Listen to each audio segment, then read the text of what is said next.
If you compare hip arthroscopy and hip preservation to other sports medicine fields, such as the knee and the shoulder, we're almost at its infancy.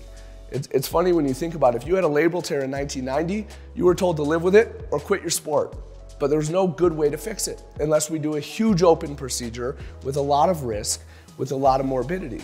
And now, with the advent of hip arthroscopy in the early 2000s, we're able to treat these patients in a minimally invasive, low-risk fashion. We're able to get them back to their full activities relatively rapidly within a number of months rather than a year or two, at a very low risk.